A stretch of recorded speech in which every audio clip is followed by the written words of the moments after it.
Hello everyone, आप सभी लोगों का स्वागत है टीचिंग परीक्षा के आज के इस वीडियो में, जिसके अंदर में फ्रेंड्स हम लोग सीटेट जुलाई 2025 के लिए एनसीईआरटी आधारित सामाजिक विज्ञान की एक जो विशेष श्रृंखला चला रहे हैं उसको एक कदम आगे बढ़ाएंगे। मैं आप लोगों को बता दूं फ्रेंड्स कि जिस तरह से आप लोगों ने पिछले लेक्चर के अंदर में प्रतिसाद दिया है और आप लोग पढ़ने के लिए तैयार है, इससे जो है और ज्यादा पूरी टीम मोटिवेटेड है कि आप लोगों के लिए और ज्यादा मेहनत करनी है।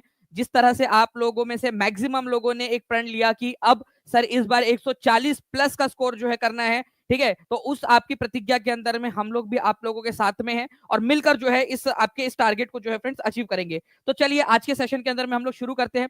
जल्दी से जहां जहां भी आप लोग शेयर कर सकते हो, टेलीग्राम, फेसबुक, व्हाट्सएप, इंस्टाग्राम, जल्दी जल्दी से इस सेशन को शेयर कर देंगे ताकि इसी तरीके से हम लोग जो है एनर्जेटिक सेशंस आप लोगों के लिए कंडक्ट कर सके। चलिए देखिए फ्रेंड्स, पहला क्वेश्चन आप लोगों का आप लोगों की स्क्रीन के ऊपर में ये रहा। यहां पर में क्या बोला गया है, आप लोग ध्यान से देखिए। Consider the circle of illumination. ठीक है, ये आपका एनसीईआरटी आधारित क्वेश्चन है फ्रेंड्स, और ये आ चुका है मल्टीपल एग्जाम्स के अंदर में, एनसीईआरटी बेस्ड क्वेश्चन है। ठीक है, आपको प्रदीप्ति व्रत के बारे में बताना है कि प्रदीप्ति व्रत के बारे में कौन सा वाला सही है। पहली बात तो आपको ये पता होना चाहिए प्रदीप्ति व्रत या सर्कल ऑफ इल्यूमिनेशन होता क्या है। कितने लोगों को पता है, हाथ ऊपर कर दीजिए, फिर आप लोग आंसर्स भी लगाते रहिएगा। देखिए फ्रेंड्स, सर्कल ऑफ इल्यूमिनेशन, ठीक है, एक ऐसा जो है सर्कल है जो दिन और रात को अलग करता है। ठीक है, आपको पता है कि जिधर साइड में सूरज के सामने वाला जो हिस्सा होता है वहां पर में डे होता है और पीछे वाले हिस्से में ना रात होती है। ठीक है, तो दिन और रात को अलग करने वाला जो एक सर्कल है, इमेजिनरी सर्कल, ठीक है, इसको हम सर्कल ऑफ इल्यूमिनेशन या प्रदीप्ति व्रत कहते हैं। ओके, तो जो सूरज के सामने में है वो हिस्सा आपका दिन रहेगा, जो सूरज के अपोजिट साइड में वहां पर में रात रहेगी। ठीक है, तो ये आप लोगों को समझ में आ गया कि दिन और रात को ये अलग कर रहा है। नाउ फ्रेंड, नेक्स्ट पहला वाला तो हो गया डिवाइड डे एंड नाइट, ये वाला सही है आपका, बिल्कुल। अब यह व्रत अक्ष के साथ में मिलता है, it coincide with the axis. अब देखो एक्सिस क्या होता है, ये बात आप लोग समझने की कोशिश करिए थोड़ा सा। आप लोगों को एक चीज पता होगी फ्रेंड कि हमारी जो अर्थ है, ठीक है, वो थोड़ी सी टिल्टेड है। देखो यहाँ पर मैं आप लोग दिख रहा होगा आपको कि ये थोड़ी सी टिल्टेड है, ऐसी, ठीक है, ऐसी घूम रही है। ठीक है, थोड़ी सी टिल्टेड, कितना है, 23.5 डिग्री टिल्टेड। तो हमारा अक्ष जो है वो 23.5 डिग्री झुका हुआ है। ये है हमारा एक्सिस, पृथ्वी का एक्सिस, जिसके अराउंड में पृथ्वी गोल गोल घूम रही है। और ये है सर्कल ऑफ इल्यूमिनेशन। ठीक है, ये है सर्कल ऑफ इल्यूमिनेशन आपका। ठीक है, तो क्या कोइंसाइड कर रहा है ये दोनों के दोनों, हाँ या ना, आप लोग बताएंगे, जल्दी से कमेंट करिए, ताकि आप लोग जब एक्टिविटी करते हो ना तब आप लोगों को क्या होता है फ्रेंड्स, यहाँ पर में आपकी मेमोरी और रिटेंशन बढ़ता है, आपका अंडरस्टैंडिंग बढ़ती है। बताइए जल्दी से। नहीं करता है। ठीक है, तो यहां पर में यह व्रत अक्ष के साथ में मिलता है या कोइंसाइड करता है, ये गलत है आपका। तो आंसर क्या हो जाएगा, ओनली ए इज ट्रू। ठीक है, A is true, B is false, 1 is the correct answer. कितने लोगों ने सही आंसर लगाया था, हाथ ऊपर कर दीजिए जल्दी जल्दी से। ठीक है, जितने भी लोग हैं जिन्होंने सही आंसर लगाया था हाथ ऊपर कर देंगे, क्योंकि ये इंपॉर्टेंट है। पहली बात तो सर्कल ऑफ इल्यूमिनेशन क्या है, प्रदीप्ति व्रत, जो रात और दिन को विभाजित करता है। ठीक है, यह व्रत अक्ष के साथ में नहीं मिलता क्योंकि हमारी पृथ्वी 23.5 डिग्री जो है वो झुकी हुई है। नाउ नेक्स्ट क्वेश्चन देखिए फ्रेंड्स, आप लोगों का ये भी एक इंपॉर्टेंट क्वेश्चन आपका एग्जाम में आया हुआ, इसका आंसर करिए जल्दी जल्दी से आप सभी के सभी। देखिए इस पर्टिकुलर क्वेश्चन के अंदर में आप लोगों से कहा गया है कि आप लोगों ने बताना है कि सामाजिक विज्ञान के शिक्षण में सीखने से अधिक प्रभावी अवसर किस तरह प्रदान कर सकते हैं। अगर आपको सीखने के अवसर प्रदान करने हैं तो कैसे कर सकते हैं। Giving detail explanation of all topics. ठीक है, बस भाई व्याख्या देते रहो, ठीक है, एक्सप्लेनेशन देते रहो, इससे बच्चे सीख जाएंगे। यूजिंग मोर टीचिंग एड्स, ज्यादा से ज्यादा जो है सामग्री का इस्तेमाल करो। ठीक है, क्या इससे ज्यादा अच्छे से सिखाया जा सकता है। कंडक्टिंग पीरियोडिक टेस्ट, मतलब उनकी टेस्ट कंडक्ट करते रहो। Basin the teaching on real life situation, real life situation के ऊपर में उसको बेस करो। तो देखिए फ्रेंड्स, सबसे प्रभावी तरीका होता है, क्योंकि जो बच्चे होते हैं, जो शिक्षार्थी होते हैं, वो क्या करते हैं फ्रेंड्स, जब उनको रियल लाइफ सिचुएशन से रिलेटेड कोई चीज मिलती है ना, उससे ज्यादा अच्छे से सीखते हैं। आप लोगों ने भी देखा होगा कि आपके आसपास की चीजों को जब आप रिलेट करते हो, जो चीज आप पढ़ रहे हो उससे, ठीक है, तो आप ज्यादा अच्छे से सीख पाओगे। तो जो भी चीज आपको पढ़ाई जा रही है, ठीक है, उसके अंदर में अगर रियल लाइफ सिचुएशन, ठीक है, उसको हम लोग ऐड कर दे, तो आप ज्यादा उसमें इंटरेस्ट लोगे, आपका ज्यादा जो है उसके अंदर में अटेंशन रहेगा, और आपकी जो है फ्रेंड्स यहाँ पर में सीखने की जो क्षमता है वो भी बढ़ेगी। तो अगर सामाजिक विज्ञान अच्छे से पढ़ाना है अपने बच्चों को, क्योंकि आप भी टीचर्स बनोगे, तो आपको पढ़ाना है, तो आपको क्या अवसर प्रदान करने पड़ेंगे उनको, ठीक है, रियल लाइफ सिचुएशंस के अवसर उनको देने पड़ेंगे। रियल लाइफ सिचुएशन के आधार पर बच्चे ज्यादा अच्छे से सीख पाते हैं। D is the correct answer. जितने भी लोग यहाँ पर मैं देख रहे हैं, जल्दी जल्दी से सेशन को लाइक एंड शेयर करते रहेंगे फ्रेंड्स, जहां भी शेयर कर सकते हैं, टेलीग्राम, फेसबुक, व्हाट्सएप, इंस्टाग्राम, ठीक है, ताकि हम, ठीक है, इसी तरीके से आप लोगों के लिए एफर्ट्स करते रहे। नाउ नेक्स्ट क्वेश्चन आप लोगों का देखिए फ्रेंड्स, ये इस तरीके से आप लोग देखिए, जब बच्चों को रियल लाइफ सिचुएशन के साथ में जोड़ा जाता है, उनको बताया जाता है कि देखो हमारी जो है वो ग्लोब इस तरीके से दिखती है। आप लोग अगर मान लीजिए बच्चों को पवन चक्की के बारे में बता रहे हो, तो थोड़ा सा उनको बताइए कि हवा किस तरीके से चलती है। ठीक है, रियल लाइफ के साथ में जोड़िए उनके, तो वो ज्यादा अच्छे से सीख पाएंगे। देखिए महाजनपदों से मिलने वाले वलय कूप का उपयोग किस लिए होता था, ठीक है। अब देख ये एक फैक्चुअल क्वेश्चन है, इसको बहुत अच्छे से ध्यान रखना है अपने, वलय कूप, ठीक है। महाजनपद काल के अंदर में आपको रिंग वेल्स मिले हैं, रिंग वेल्स, ठीक है। रिंग रिंग ऐसा रिंग बनी हुई होती थी और ऐसे गड्ढे हैं पूरे के पूरे आपके कुएं टाइप के। तो इसमें क्या क्या काम के लिए इस्तेमाल होता था ये आपको बताना है। ये कपड़े धोने के लिए इस्तेमाल होता था कि भाई उसके अंदर में कपड़े डाल के धोएंगे वो लोग उन गड्ढों में, सिंचाई के लिए, कूड़ेदान के रूप में या नाली के रूप में। अब देखिए फ्रेंड्स मैं आपको दिखाता हूँ, ये इस प्रकार से जो है वो आपको मिले हैं। आप ये देखिए, अगर आप देखोगे इसको तो ज्यादा अच्छे से समझ पाओगे। देखिए ये इस तरीके से रिंग वेल मिले आपको। ओके, जब हमने बाहर से देखा खुदाई की तो ये हमें पता चला कि यार इन्होंने रिंग लगा के ऐसे गड्ढे बनाए थे। अब इन गड्ढों में क्या होता होगा, ठीक है। तो इन गड्ढों के अंदर में जो है फ्रेंड्स आप लोगों को बहुत सारी चीजें देखने के लिए मिलती है कि यहाँ पर में इनका इस्तेमाल टॉयलेट्स का जो पानी होता था या जो भी गंदगी होती थी उसको ड्रेन करने के लिए इस्तेमाल किया जाता होगा। गार्बेज को डंप करने के लिए, मतलब कि जो भी कूड़ा कचरा है उसको डालने के लिए इसका इस्तेमाल किया जाता होगा। ओके, तो टॉयलेट के गंदगी के लिए और गार्बेज को डंप करने के लिए इसका इस्तेमाल होता था, ये याद रखेंगे आप सभी के सभी। ये क्या करते थे इस तरीके से, ठीक है। कई सारे जो महाजनपद की कैपिटल्स है और बहुत सारे शहर जो है उनके अंदर में ऐसे मिला है कि रिंग के ऊपर में एक रिंग, दूसरी रिंग, तीसरी रिंग, इस तरीके से रख रख के वो लोग क्या बनाते थे, एक के ऊपर एक पॉट रख रख के, ठीक है, ऐसा कुएं टाइप का बना देते थे, गड्ढा टाइप का बना देते थे, ठीक है। ये आप लोगों को जो है फ्रेंड्स घरों के अंदर में इंडिविजुअल जो घर है उनके नीचे में जो खुदाई की गई तब भी मिला है आपको। तो वलय कूप का उपयोग किस लिए होता था, कपड़े धोने के लिए तो नहीं होता था भाई, ठीक है, सिंचाई के लिए भी नहीं होता था। तो ए और बी, जहां जहां ए दिया है और बी दिया है काट दो आप लोग, तो आपका आंसर ही खत्म हो गया। गार्बेज को डंप करने के लिए और नाली के रूप में ड्रेनेज के लिए, जो मैंने बताया ना आपको कि जो भी खराब पानी होता था या जो भी सारी चीजें उसको इसमें डंप कर दी जाती थी, ठीक है, ड्रेनेज कर दिया जाता था। सो सी और D is the correct answer. ये समझ में आ गया जी। Paid course already Farooq Abdullah ji start हो चुका है आपका, ठीक है। आप टीचिंग परीक्षा के ऐप के ऊपर में जाकर उसको कर सकते हो और मनी बैक ऑफर भी चल रहा है। अगर 7 दिन में आपको कोर्स पसंद ना आए तो आपके पूरे पैसे वापस कर दिए जाएंगे, अगर आप उसको टिक करते हो, मनी बैक ऑफर को टिक करते हो तो, ठीक है। तो इतना कॉन्फिडेंटली आपको क्यों दे पा रहे, क्योंकि टीचिंग परीक्षा को पूरा भरोसा है अपने कंटेंट के ऊपर में कि आपका सिलेक्शन करवा सकता है, आपका जो है पेपर निकलेगा और इतना ज्यादा आपको प्रिपेयर कराएंगे कि आपका सीटेट तो निकलेगा ही, उसके बाद वाली एग्जाम्स के लिए भी आप लोग जो है वो प्रिपेयर हो जाते हो। इसी वजह से आप लोगों को ये ऑफर दिया गया। तो C and D is the correct answer, ये याद रखना। ये क्वेश्चन आएगा आप लोगों का, और आप लोगों को ऐप के ऊपर में टीचिंग परीक्षा एप्लीकेशन है, वहां पर मैं आपको इस तरीके के बहुत सारे क्वेश्चन हम लोगों ने बनाए हैं जो आप लोगों के लिए काम आएंगे प्रैक्टिस के लिए। अब देखिए स्टैक क्या चीज होती है, स्टैक्स ये बहुत ही इंपॉर्टेंट चीज है, इसको आप लोग वेरी वेरी वेरी इंपॉर्टेंट आप लोग मार्क करिए, ठीक है, इस क्वेश्चन को। ये आप लोगों का सीटेट के साथ साथ में आप लोगों का KVS, D triple S B, super TET, इन सारी एग्जाम्स के अंदर में भी आप लोगों का काम आएगा। बताइए इसका आंसर क्या होगा। देखिए स्टैक क्या होते हैं, ओके, मैं आपको सारी की सारी चीजें बता दूं एक बार अच्छे से, अगर आप लोग पढ़ना चाहते हो तो। पहले सबसे पहली चीज, जितने भी बच्चे यहां देख रहे हैं सेशन को लाइक कर देंगे एक बार जल्दी से, ठीक है, सभी लोग जल्दी जल्दी से सेशन को लाइक एंड शेयर कर देंगे। Thank you very much Vandita ji, बहुत बहुत शुक्रिया आपका प्यारे से कमेंट के लिए आपके। जल्दी से सेशन को लाइक कर दीजिए, मैं पूरा का पूरा समझाता हूँ आपको यहाँ पर मैं। देखिए फ्रेंड्स, जब आप समुद्र के पास में देखोगे बहुत सारी जो है चट्टाने वगैरह होती है, जब समुद्र के पानी से लहरें टकराती है, ठीक है, तो लहरें टकराने की वजह से ये टूटता जाता है, ठीक है, टूटता है और यहाँ पर में बन जाती है गुफा, ठीक है। मतलब आर पार नहीं होती, सबसे पहले ये एक केवल गुफा होती है जिसमें आप छुप के यहीं से निकल सकते हो, ठीक है। तो गुफा, समुद्री गुफा इसको बोला जाता है। तो पानी के टकराने टकराने बार बार सी वेव्स के टकराने की वजह से यहाँ पर में गुफा बन जाती है। अब पानी बार बार टकराया जा रहा है, टकराया जा रहा है, क्या होता है, ठीक है, पानी के बार बार टकराने से ये गुफा जो है और ज्यादा अंदर में और ज्यादा खोल होती जाती है और पूरा आर पार हो जाती है। तो अब ये बन जाता है तटीय मेहराब, ठीक है। तो आप लोगों की सी केव बनी पहले, सी केव्स, ठीक है, और फिर बना सी आर्चेस, ठीक है, तटीय मेहराब। तो पहले बनी केव, सी केव, पानी के टकराने से और ज्यादा पानी टकराता रहेगा टकराता रहेगा टकराता रहेगा, तो बन जाएगा आर्च, आर पार, ठीक है। ये याद रखना है आप लोगों ने। और कई बार क्या होता है कि जब पानी का स्तर बढ़ता है और पानी की लहरें और ज्यादा टकराती है तो इसकी छत भी उड़ा के लेके चली जाती है, छत भी उड़ जाती है इसकी, मतलब धीरे धीरे इरोड हो जाती है, तो बच जाता है केवल खंबा, खंबे, इस प्रकार से खंबे बच जाते हैं, इसको बोलते हैं स्टैक, ठीक है, इनको बोला जाता है स्टैक। ओके, तो स्टैक जो है आप लोगों का किसके वजह से बनते हैं, स्टैक हो जाए, केव हो जाए, या फिर आप लोगों की आर्च हो जाए, ठीक है, चाहे आप लोगों का गुफाएं हो जाए, ठीक है, मेहराब हो जाए या स्टैक हो जाए, तीनों के तीनों बनते आप लोगों के समुद्र की वेव्स की वजह से, समुद्र की लहरों की वजह से। याद हो गया आपको।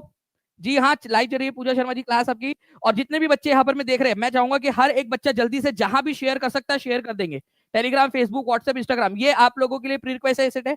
अगर आप लोग ज्यादा से ज्यादा जो यहाँ पर में रिस्पॉन्स करोगे तो आपके लिए ज्यादा क्लासेस जो है अरेंज करवाने में हम लोगों के लिए आसानी होगी। तो सभी बच्चे जल्दी से शेयर कर देंगे। और मैं जैसे देख पा रहा हूँ 250 के करीब बच्चे जो है अभी तक उन्होंने सेशन को लाइक भी कर दिया। बहुत बहुत शुक्रिया आपका।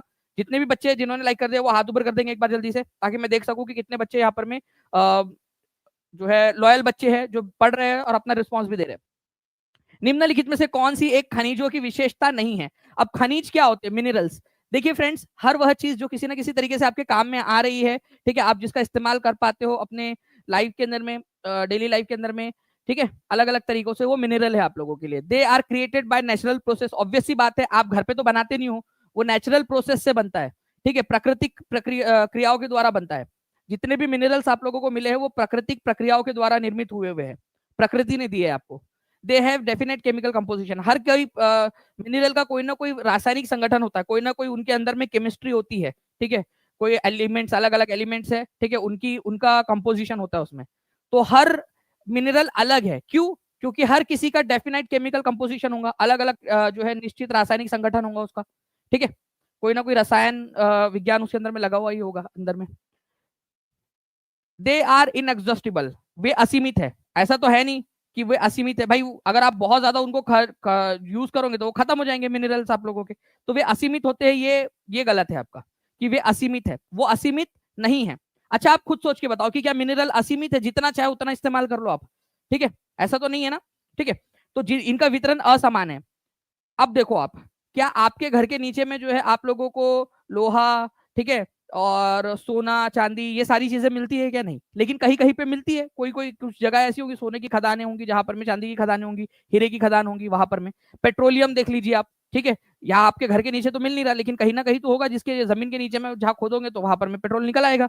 तो आप लोग जो है फ्रेंड्स देखिए कि जो मिनरल्स होते हैं, ठीक है, वो असमान रूप से वितरित है। ये मानते हो आप लोग? ये अनइवनली डिस्ट्रीब्यूटेड है, कहीं पे ज्यादा है कहीं पे कम है। स्विट्जरलैंड जो देश है वहां पर में तो कोई मिनरल मिलता ही नहीं है, वहां पर में कोई भी मिनरल अवेलेबल नहीं है, ठीक है। तो ये अनइवनली डिस्ट्रीब्यूटेड है। अनइवन का मतलब होता है असमान रूप से, ठीक है, तो ये सही है बिल्कुल आपका। तो ये असीम है, इनएग्जॉस्टिबल है, जिनको खत्म नहीं किया जा सकता, ये पॉइंट गलत है मिनरल्स के लिए, ठीक है। तो देखिए मिनरल्स जो है नेचुरली ऑकरिंग सब्सटेंस है, प्राकृतिक रूप से प्राप्त होते हैं, ये याद रखेंगे आप लोग। नमक हो जाए, ग्रेफाइट हो जाए, आपका लोहा चांदी, सारी चीजें जो है आप लोगों की, गोल्ड वगैरह, ये सब आपका हर किसी का एक डेफिनेट केमिकल कंपोजिशन होता है, ठीक है, वो अनइवनली डिस्ट्रीब्यूटेड है। आपको बता दूं कि स्विट्जरलैंड नाम का जो देश है वहां पर में तो आप लोगों को कोई मिनरल डिपॉजिट मिलता ही नहीं है स्विट्जरलैंड के अंदर में, ठीक है। भगवान देखिए ऐसा नहीं है कि सारी चीजें सब किसी को दे देता है, कुछ चीजें देता है तो कुछ चीजें नहीं भी देता। खुश रहना सीखना पड़ेगा आपके। कुप की खनन, पेट्रोलियम वगैरह, वो सारा का सारा भी मैं आपको पूरा अच्छे से बताऊंगा। वंदिता बहुत अच्छा आपने बताया है, ठीक है। मैं कल पक्का आपको जितने भी वो टॉपिक्स है जो उन्होंने बताए हैं, ठीक है, वो आपको उसके अंदर में हम लोग देखेंगे कि मिनरल्स को एक्सट्रैक्ट करने की प्रक्रिया कौन कौन सी होती है। अगर आपको चाहते हो ज्यादा से ज्यादा लोग तो कमेंट कर जरूर कीजिएगा, ठीक है। स्विट्जरलैंड जो है बहुत ही ब्यूटीफुल कंट्री है, बहुत ब्यूटीफुल, लेकिन आप देखिए वहां पर में कोई मिनरल नहीं है उनके पास में, ओके। तो थोड़ा है, थोड़े की जरूरत है, तो ये याद रखिएगा आप लोग। स्विट्जरलैंड के अंदर में नहीं है, ये क्वेश्चन बनता है। अब देखिए एक क्वेश्चन और है आप लोगों का एग्जाम के अंदर में आता है, मल्टी स्टेटमेंट क्वेश्चन है, बताइए इसका आंसर क्या होगा। चलिए बहुत सारे बच्चे हैं जो कि कंटिन्यूसली सेशन को लाइक एंड शेयर करते जा रहे हैं।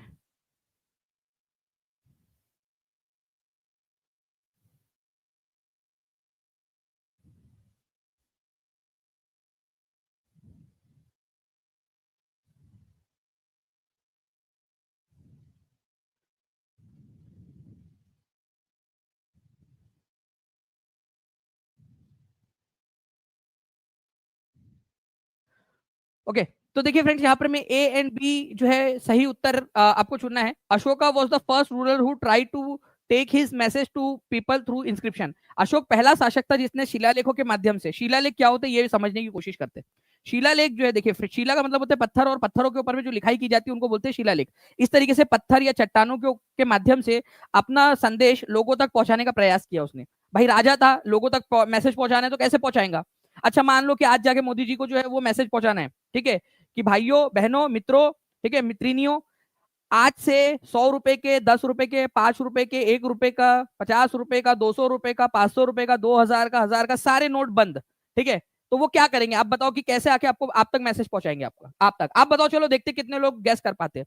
अगर उनको ये मैसेज आप तक पहुंचाना है तो आएंगे रात में 8 बजे, ओके, कि आज से ये सारे के सारे नोट, ठीक है, 10 रुपए का, 5 रुपए का, 50 रुपए का, 20 रुपए का, सारे नोट बंद, ठीक है। तो टेलीविजन के माध्यम से, जो प्रचार का माध्यम होगा उसके माध्यम से आप तक पहुंचाएंगे मैसेज को। अब उस समय तो ये सारी चीजें थी नहीं, तो भाई पत्थरों पे लिखवा दिया जाता था अलग अलग जगहों के ऊपर में, ताकि लोग उसको पढ़ के जानकारी हासिल कर सके। तो अपने संदेशों को शिलालेखों के माध्यम से पहुंचाने वाला भारत का पहला राजा था अशोका। बहुत ही इंपॉर्टेंट पॉइंट है, इसको याद रखिएगा आप सभी के सभी, ठीक है। इसके अलावा जो है most of the Ashoka's inscription were in Prakrit, ठीक है, and written in Brahmi script. देखिए प्राकृत भाषा में लिखे हुए थे उनके ज्यादातर इंस्क्रिप्शन प्राकृत।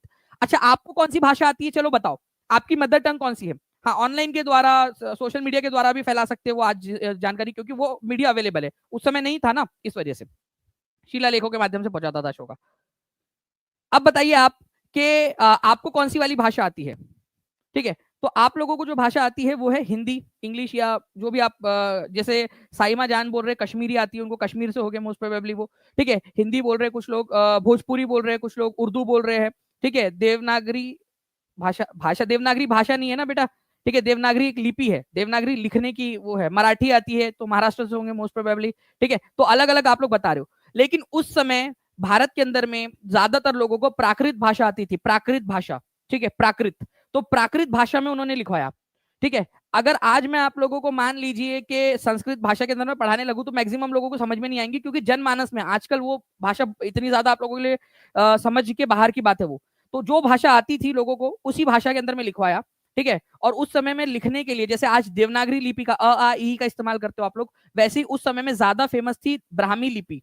ये एक प्रकार की जैसे एबीसीडी रोमन लिपि है आपकी, ठीक है, देवनागरी में अ आ ई है, वैसे ही ब्राह्मी लिपि हुआ करती थी पहले। तो प्राकृत भाषा और उसको लिखने के लिए ब्राह्मी लिपि, इसका इस्तेमाल किया जाता था अशोका के द्वारा, बिल्कुल सही बात है। तो दोनों के दोनों पॉइंट सही है। रंजना कुमारी जी का कमेंट, ओके, चलिए, तो आंसर देखिए ए एंड बी यहां पर में हो जाएगा आप लोगों का, both A and B are correct, ठीक है। तो कितने लोगों का सही हुआ और आप समझ में आ गया है, ठीक है। पहला राजा कौन था जिसने शिलालेखों के माध्यम से, या इंस्क्रिप्शन, इंग्लिश में उसको इंस्क्रिप्शन कहा जाता है, इंस्क्रिप्शन के माध्यम से जो है फैलाया था। सर जो कोई फ्रॉड कर रहे हैं, आपके नाम पर पैसे ले रहे हैं बोल के कि दुगना वापस लौटाएंगे, प्लीज सर सबको बताइए इसे। देखिए रंजना कुशवाहा जी, देखिए इन्होंने ये बिल्कुल उठाया, मामला ये उठाया है। मैं आपको बता दूं कि कोई भी इस तरीके से दुगना पैसा लौटाएंगे ऐसा कहीं पे भी नहीं बोला गया है टीचिंग परीक्षा के द्वारा। और कोई भी अगर आपसे पैसा मांगता है टीचिंग परीक्षा के नाम पर तो आपको नहीं देना है उनको, ठीक है। दुगना पैसा लौटाएंगे ऐसा एज सच कोई भी वो नहीं करना है आपने, ठीक है। दुगना पैसा लौटाएंगे जहां पर मैं, आप देखिए यहाँ पर मैं, ये चीज क्यों हो रही है, क्योंकि टीचिंग परीक्षा आपका टीचिंग परीक्षा, आपका अपना टीचिंग परीक्षा आपके प्यार की वजह से कंटिन्यूअसली आगे बढ़ता जा रहा है, ठीक है, आप लोगों के वजह से। तो अब आपको पता ही है कि हर जगह पे ऐसे होता ही है, फ्रॉड आ जाते हैं, आरबीआई के नाम पे फ्रॉड करते हैं लोग, भारत सरकार के नाम पे फ्रॉड करते हैं। तो कुछ लोग ऐसे असामाजिक तत्व है, तो आपको बचे रहना है, ठीक है। और दुगना नहीं, टीचिंग परीक्षा ने ये आपको प्रॉमिस किया है कि आप अगर ऑनलाइन ऐप के माध्यम से या जो भी टीचिंग परीक्षा के ऑफिशियल माध्यम है वहां से अगर आप कोर्स लेते हो, तो अगर आपको पसंद नहीं आता है 7 दिन के अंदर में आपका पैसा लौटा दिया जाएगा पूरा का पूरा आपका, ठीक है। लेकिन वो ऐप के माध्यम से होगा, ठीक है, ये याद रखना है आप लोगों ने। तो आंसर जो है फ्रेंड्स आप लोगों ने लगा दिए ना। अब देखिए निम्नलिखित में से कौन सी एक रोपण फसल नहीं है? रोपण फसल, प्लांटेशन। देखिए प्लांटेशन कुछ ऐसी फसलें होती है जिनको प्लांटेशन फसल बोला जाता है। वहां वो फसल ऐसी फसल होती है जो अगर कोई खेत है तो वो अकेली फसल लगेंगी, उसके अलावा और कोई फसल नहीं लगाई जा सकती उसके उसके साथ में, ठीक है। तो प्लांटेशन क्रॉप, इनमें से कौन सी वाली को प्लांटेशन या रोपण फसल के कैटेगरी में रखा जाता है? एक एक पौधे को बोना पड़ता है उसके अंदर में, और बहुत खर्चीला होता है रोपण, ठीक है। आपका ट्रॉपिकल रीजन के अंदर में, सब ट्रॉपिकल रीजन के अंदर में होता है। और मनी क्रॉप भी इसको बोलते हैं क्योंकि पैसा बहुत ज्यादा इन्वेस्ट करना पड़ता है इसमें और मेहनत भी बहुत लगती है, ठीक है। तो कौन सा वाला प्लांटेशन क्रॉप नहीं है बोला है? तो यहाँ पर में प्लांटेशन क्रॉप कौन कौन सा है? टी, भाई उसके पौधे लगाने पड़ते हैं, आपको पता है, आपको पौधे, रबर, ठीक है, उसका भी पौधे लगाने पड़ते हैं, कॉफी इसके भी पौधे लगाने पड़ते हैं। बाकी वीट तो क्या है भाई, बीज बीज को बोना है आप लोगों ने। तो आपका कौन सा वाला नहीं है बोला है ना, तो वीट, ये आप लोगों का प्लांटेशन क्रॉप या फिर रोपण फसल नहीं है। बाकी चाय, रबर और कॉफी। अभी आज क्लास के लास्ट में क्या मैं आप लोगों से एक सवाल पूछूं कि 3 मुझे प्लांटेशन क्रॉप के नाम बताइए? आप बता पाओगे कम से कम 3 प्लांटेशन या रोपण फसल के नाम बता पाओगे? चाय, रबर और कॉफी। एटलीस्ट इतना बता पाओगे, हाँ या ना? क्या आप चैलेंज एक्सेप्ट करते हो? हर कोई बच्चा कमेंट के अंदर में आंसर कर देगा, ठीक है? कम से कम 3 बताना है, और मैंने अभी आपको 3 बता दिया है। देखिए ये यही चीजें हैं जो आप लोगों को आगे बढ़ाएंगी, धीरे धीरे धीरे धीरे आपको और ज्यादा बेहतर बनाते जाएंगी। चलिए आगे बढ़ते हम लोग। यहाँ पर में प्लांटेशन क्रॉप को ही क्या कहा जाता है? ठीक है, धन फसलें या फिर मनी क्रॉप इनको कहा जाता है। क्यों कहा जाता है? क्योंकि बहुत ज्यादा पैसे की जरूरत पड़ती है। देखिए यहाँ पर में बड़े इलाके के अंदर में इसको बोना पड़ता है। इसके अलावा जहां पर में भी ये सारी फसलें बोई जाती है, रबर की हो, कॉफी की हो, चाय की हो, ठीक है, ऑयल सीड की फसलें हो, वहां पर में और कोई फसल नहीं बो सकते आप, उसके आसपास में वही पूरी फसल बोनी पड़ती है, और एक एक पत्ती या एक एक चीज को निकालना पड़ता है। आपने मूवीज में देखा होगा, वो गाँव की गोरी, ठीक है, अपने जो है टोकरी होती है उसके अंदर में रखते जाती है। तो आपका ये प्लांटेशन क्रॉप की कैटेगरी के अंदर में आते हैं, ठीक है। रबर, कॉफी, टी, ये सारी चीजें। और ट्रॉपिकल मतलब कि उष्ण कटिबंधीय क्षेत्र, जो ट्रॉपिक ऑफ कैंसर से ट्रॉपिक ऑफ कैप्रिकॉन के बीच वाले जो इलाके हैं ना, वहां पर में इनको बोया जाता है। तो ये याद रखेंगे आप सभी के सभी। बहुत ज्यादा लेबर लगता है, बहुत ज्यादा कैपिटल, कैपिटल मतलब पैसा, ठीक है, पैसा, मनी की जरूरत होती है इसके अंदर में। लेबर मतलब श्रम की जरूरत होती है। तो लार्ज अमाउंट ऑफ, ठीक है, labour and capital R required, ये याद रखेंगे आप लोग प्लांटेशन क्रॉप में। सिंगल क्रॉप होती है ये, मतलब एक एक ही फसल उगाई जा सकती है उसमें, चाहे कॉफी हो, चाहे आप लोगों का चाय हो, शुगर केन हो, चाहे आपके काजू हो, कैशू जिसको बोला जाता है, रबर हो आपका, बनाना हो, कॉटन हो, ये आपकी प्लांटेशन क्रॉप के अंदर में आते हैं। एटलीस्ट कम से कम 3 आप लोगों ने बतानी है, ठीक है। लास्ट में मैं पूछूंगा ये आप लोगों का,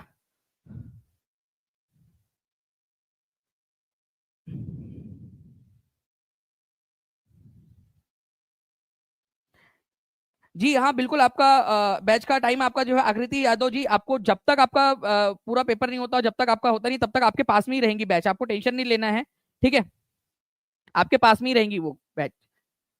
ओके चलिए, नाउ फ्रेंड्स नेक्स्ट क्वेश्चन है आपका, निम्नलिखित पर विचार करें। मैग्नीशियम, एल्यूमिनियम, सिलिका, ये बताना है आप लोगों ने कि इनमें से कौन सी वाली ओशियनिक क्रस्ट का, ओशियनिक क्रस्ट किससे बनी है। अब ये बढ़िया क्वेश्चन है आप लोगों का, ध्यान से देखिए आप लोग।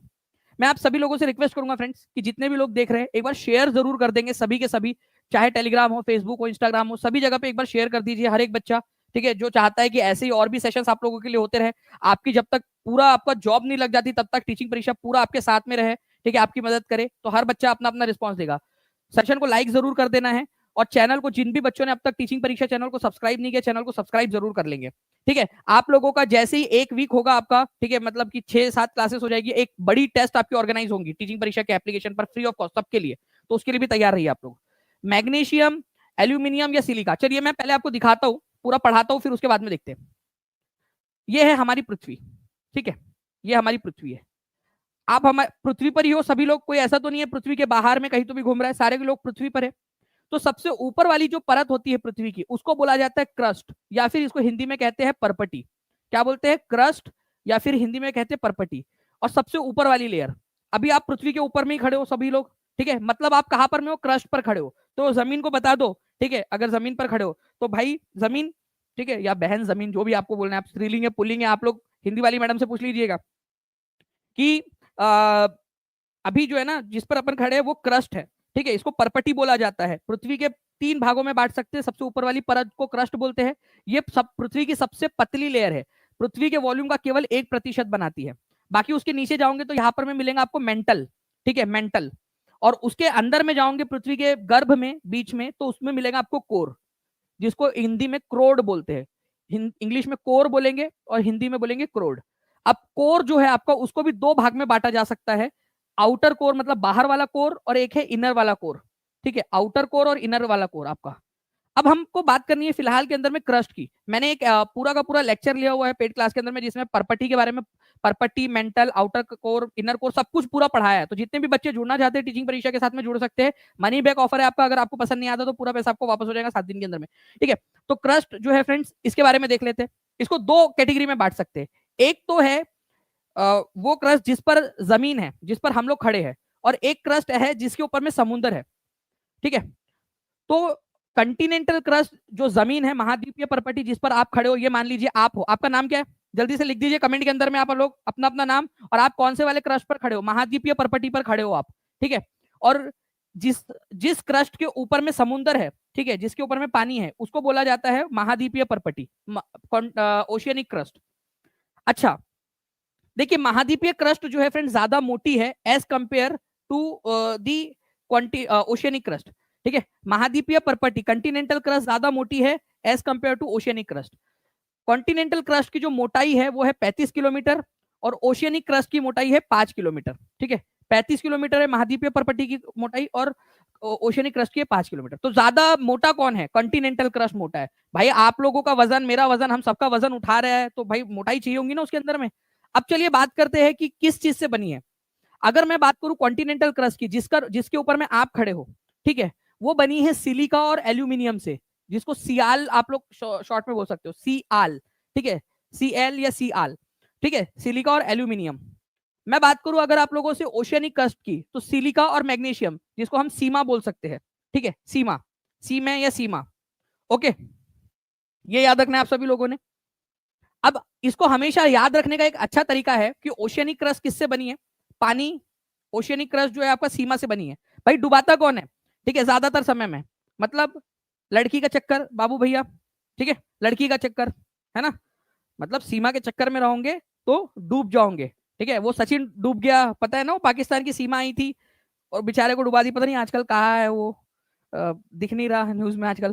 तो सीमा के चक्कर में डूब गया वो, तो पानी में डूब गया, ये याद रख लेना है। तो ओशियनिक क्रस्ट सिलिका और मैग्नीशियम से बनी है आप लोगों की। ओके, सिलिका और एल्यूमिनियम से बना हुआ है आपका कंटिनेंटल क्रस्ट, महाद्वीपीय परपटी। तो आज आप लोगों को क्या करना है? आज आपको जो है एक जो है उसको सिखाना है अपनी, हमारी पृथ्वी को जिस पर आप खड़े हो। चलो मेरे साथ साथ में सिखाओ सभी लोग। देखो एक्टिविटी करना है, आप बहुत आसानी से फन वे में सीखोगे, आप बच्चों को भी पढ़ा पाओगे। अपनी पृथ्वी को बताना है। पृथ्वी, तुझे पता है क्रस्ट दो प्रकार की होती है। ठीक है, कॉन्टिनेंटल क्रस्ट और ओशियनिक क्रस्ट, महाद्वीपीय परपटी और ओशियनिक क्रस्ट। ठीक है, महासागरीय परपटी। तू जो है वो महाद्वीपीय परपटी है, कॉन्टिनेंटल क्रस्ट है। अच्छा, उसको बताओ वो किस चीज से बनी है अभी के अभी आप लोग। ठीक है, आप जिस चीज पर खड़े हो कॉन्टिनेंटल क्रस्ट पे, वो किस चीज से बनी है उसको बता दो। क्या पता बेचारी को पता ही ना हो।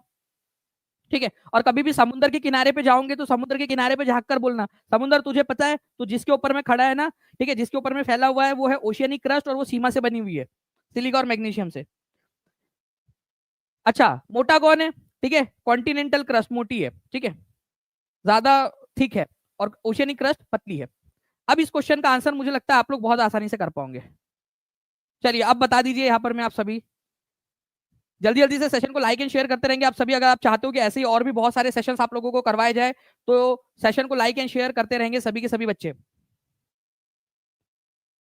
देखिए अगर हम बात करेंगे आपका क्या बोला है यहाँ पर मैं, समुद्री क्रस्ट, सीमा, सीमा। ठीक है, तो सिलिका और मैग्नीशियम, तो silica and magnesium 1 and 3, 1 and 3 कहा दिया है जी? ऑप्शन नंबर सी में दिया हुआ है। कितने लोगों को जम गया अभी? हाथ ऊपर कर दीजिए एक बार।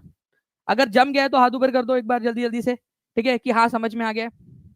ठीक है, सिलिका और मैग्नीशियम। अगर आप लोगों से कॉन्टिनेंटल क्रस्ट बोलता, महाद्वीपीय परपटी, तो वो हो जाता सियाल, सिलिका और एल्यूमिनियम। ठीक है, चलिए बहुत बढ़िया। नेक्स्ट क्वेश्चन की तरफ में हम लोग आगे बढ़ते हैं अब हमारे। देखिए फ्रेंड्स, एक और क्वेश्चन है यहाँ पर में, आया हुआ क्वेश्चन एग्जाम के अंदर में, multi statement question. Ashoka was most famous Magadh ruler. Ashoka जो है मगध साम्राज्य का शासक था। देखिए अशोका जो है ना मगध साम्राज्य का शासक नहीं था, ये मौर्य साम्राज्य का शासक था, मौर्य वंश का। ठीक है, ये आप लोगों ने याद रखना था, मगध का नहीं था वो, मौर्य वंश का था। तो पहला वाला ही गलत है। यहाँ पर मैं अशोका चंद्रगुप्त मौर्य का पोता था, चंद्रगुप्त मौर्य। ठीक है, जिसने मौर्य वंश की स्थापना की। जानते हो आप चंद्रगुप्त मौर्य को? नाम सुना होगा कभी ना कभी। उसके बेटे का नाम था बिंदुसार, बिंदुसार। ठीक है, और बिंदुसार का बेटा था अशोका। तो चंद्रगुप्त मौर्य का, ठीक है, पोता था अशोका। ठीक है, मौर्य वंश का, मौर्य साम्राज्य का शासक था ये। तो मौर्य वंश का सबसे फेमस शासक था, ना कि मगध का। तो ए जो है वो गलत है। जहां जहां पर मैं ए दिया है उसको काट दो, ए दिया है काट दो। ठीक है, तो दो ऑप्शन एलिमिनेट हो गए, ऑप्शन एलिमिनेशन की निंजा टेक्निक आपकी। ठीक है, नेक्स्ट, अशोका के इंस्क्रिप्शन जो है वो पाली भाषा में लिखे हुए थे। कितने बच्चे जानते हैं? स्टार्टिंग में ही बताया मैंने आपको, कौन सी भाषा में लिखे गए थे अशोका के इंस्क्रिप्शन? अशोका के इंस्क्रिप्शन प्राकृत भाषा में लिखे गए थे, प्राकृत। क्यों? क्योंकि उस समय में प्राकृत जो है वो मोस्ट फेमस लैंग्वेज थी, या मोस्ट जो है आपकी ज्यादा लोगों के द्वारा बोली जाने वाली भाषा थी, प्राकृत भाषा। ठीक है, ओके। तो आंसर जो है फ्रेंड्स यहाँ पर मैं, ये भी आपका ऑप्शन नंबर बी भी गलत हो जाएगा। तो जहां पर मैं बी को करेक्ट बोला है, देखो यहाँ पर मैं बी को करेक्ट बोला है, ये भी एलिमिनेट कर दो। तो ये भी आपका डी भी एलिमिनेट हो जाएगा। ठीक है, डी भी एलिमिनेट हो गया आपका। तो आंसर क्या हो जाएगा? आंसर हो जाएगा आपका ऑप्शन नंबर सी। ठीक है, option number C is the correct answer. ठीक है, तो देखिए आप लोग खुद से आंसर कर रहे हो, ये आप लोगों का पावर है, आप लोग जो है यहाँ पर मैं इसको सही से कर पा रहे हो। ठीक है, चलिए मुजम्मिल आलम बोल रहे हैं सब लोग लाइक करो जल्दी जल्दी से। तो चलिए मुजम्मिल आलम की बात सुन लेंगे सभी के सभी, और शेयर भी करते रहेंगे जहां भी शेयर कर सकते हो, टेलीग्राम, फेसबुक, व्हाट्सएप, इंस्टाग्राम, अपने दोस्तों के साथ में हर जगह पे शेयर कर दीजिए जल्दी जल्दी से। चलो, तो सी इज द करेक्ट आंसर। तो अशोका की जो स्क्रिप्ट थी वो प्राकृत भाषा में लिखी गई थी, और लिपि कौन सी थी, कौन सी वाली जो है लिखने की जो शैली होती है उसमें लिखा गया था, ब्राह्मी स्क्रिप्ट के अंदर में। अच्छा, अशोका ने कौन सी लड़ाई के बाद में युद्ध को त्याग दिया था? ठीक है, जल्दी बताइए, अशोका ने कौन सी वाली लड़ाई के बाद में युद्ध को त्याग दिया था? चलिए सलमा बेगम भी बोल रहे हैं यहाँ पर, मैं लाइक एंड शेयर कर दीजिए। तो चलो सभी लोग अपना अपना योगदान जल्दी जल्दी से देते रहेंगे, एक बार हर एक बच्चा दबा के शेयर कर देगा। तो कलिंग का जो लड़ाई थी फ्रेंड्स, उसके बाद में अशोका ने लड़ाई करना छोड़ दिया था, ये याद रखना, कलिंग के युद्ध के बाद में। ठीक है, और ये एकमात्र राजा है हिस्ट्री में जिसने लड़ाई को छोड़ दिया, लड़ाई करना छोड़ दिया, even after winning the war, युद्ध को जीतने के बाद में भी लड़ाई करना छोड़ दिया, दुनिया का एकमात्र राजा। अदरवाइज क्या होता है, लोग जब जीतते हैं ना तो वो और लड़ाई लड़ते ताकि और जीत सके, फिर और लड़ाई लड़ते ताकि और जीते, फिर मर जाते एक दिन, लेकिन उनकी इच्छा की कभी पूर्ति नहीं होती। ये राजा था जिसने जो है लड़ाई जीती, कलिंग का युद्ध लड़ा, जब उसने देखा कि कलिंग जो कि आज के उड़ीसा के तटवर्ती इलाके में, ये भी क्वेश्चन आया था कि कलिंग कहां पर में, उड़ीसा जो राज्य है ना आज हमारा, वहां उसका तटवर्ती इलाका है कलिंग। ये कलिंग जो है यहाँ पर में इतने लोगों की मौत हो गई थी, इतना खून खराबा हुआ कि उसने जो है बाद में बौद्ध धर्म अपना लिया, बौद्ध धर्म का प्रचार प्रसार करना स्टार्ट कर दिया। ठीक है, चलिए नाउ फ्रेंड्स, अब देखिए एक इंपॉर्टेंट क्वेश्चन आप लोगों का। भारत और बांग्लादेश पटसन के अग्रणी उत्पादक है। पटसन आप लोगों ने देखा होगा फ्रेंड्स, ये इस तरीके से रेशे होते हैं जिससे बोरे बनते हैं, चावल का बोरा, गेहूं का बोरा, देखा होगा आप लोगों ने, कितने लोगों ने देखा है, कभी ना कभी देखा है, चावल का बोरा, गेहूं का बोरा या दाल वगैरह रखते हैं इसके अंदर में। ठीक है, ये बोरे जो होते हैं आपके, ये पटसन से बनते हैं। ठीक है, जूट जिसको बोला जाता है। भारत और बांग्लादेश जो है वो जूट प्रोडक्शन में सबसे आगे है। आपको बताना है कि जूट प्रोडक्शन के लिए सबसे सही चीज क्या है यहाँ पर में, इंपॉर्टेंट मार्क करेंगे आप इस क्वेश्चन को, क्योंकि इस पर आधारित क्वेश्चन आपसे पूछे जाएंगे। जूट प्रोडक्शन में दो देश कौन से अग्रणी देश है, ये आपसे क्वेश्चन बन सकता है।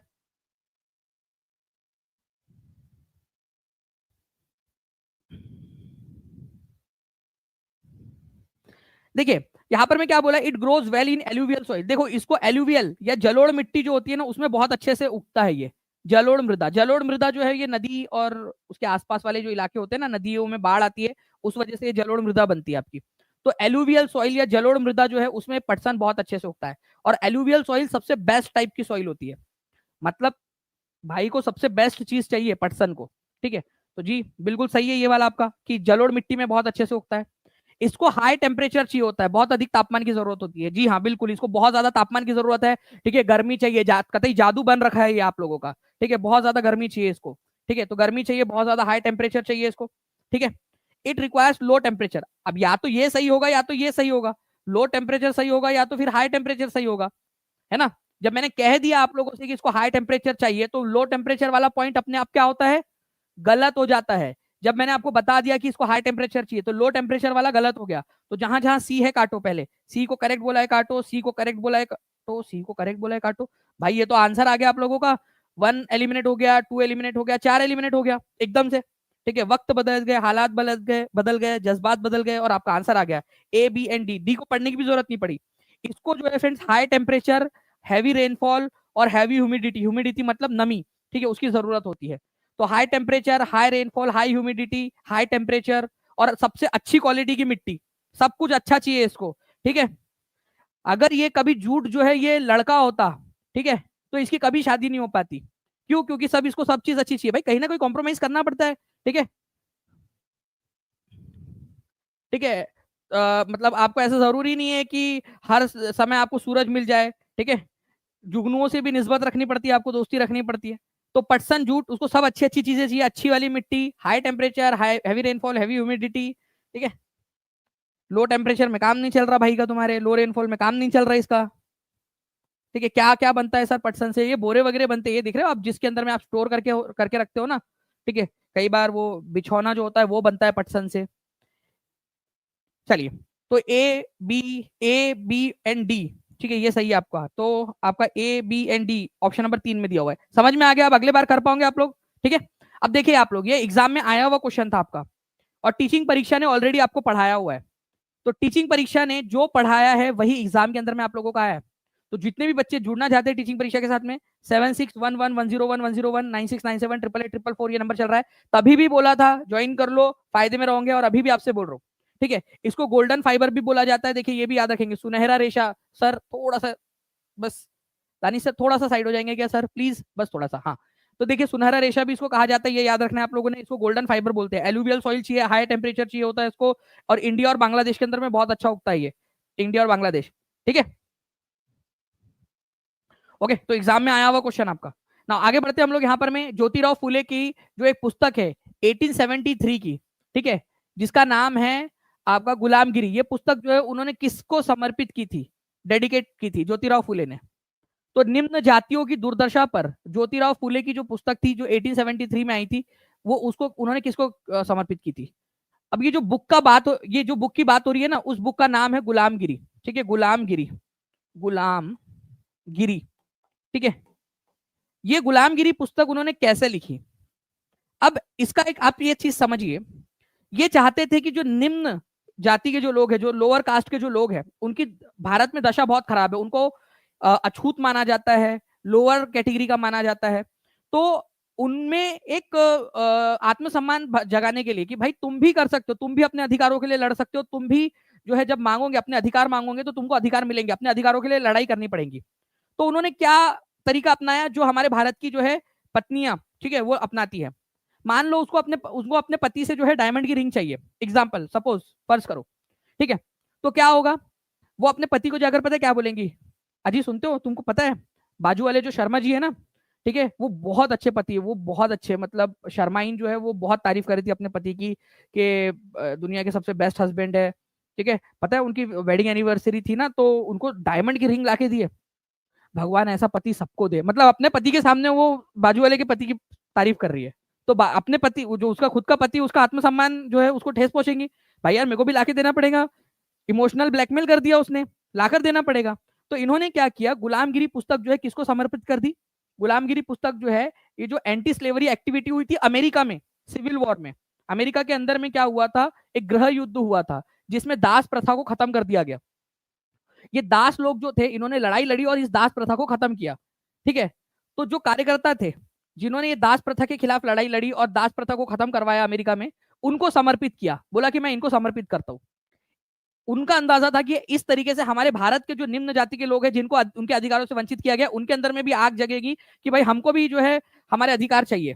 समझ में आया आप लोगों को। तो इस तरीके से ये किया था इन्होंने। तो किसको समर्पित किया था, एंटी स्लेवरी एक्टिविटीज जो हुई थी अमेरिका के अंदर में, उनको उन लोगों को समर्पित किया, गुलामगिरी नामक पुस्तक, ठीक है। अमेरिका के लोगों को तो पता भी नहीं होगा कि उनको कोई बुक समर्पित की गई थी उस समय में, बट इन्होंने समर्पित की ताकि इन हमारे भारतीय लोगों के अंदर में एक जो ललक है वो जगे अपने अधिकारों को लेकर। कब लिखी गई थी ये गुलामगिरी पुस्तक, स्लेवरी के अगेंस्ट में गुलामगिरी या स्लेवरी पुस्तक 1873 में महात्मा ज्योतिराव फुले ने लिखी थी। ये एक इंपॉर्टेंट पॉइंट ये भी आपका। तो गुलामगिरी पुस्तक किसने लिखी, आप कमेंट में लिखेंगे, सभी के सभी लोग जल्दी से कमेंट में लिखिए गुलामगिरी पुस्तक किसने लिखी थी, ठीक है, और कौन से साल में लिखी थी।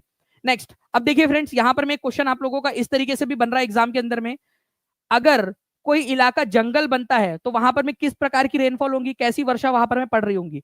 अगर कोई इलाका जो है घास वाला इलाका है, ग्रास लैंड है, मतलब दूर दूर तक घास ही फैली हुई है, तो वो इलाके में किस प्रकार की रेनफॉल होती होंगी।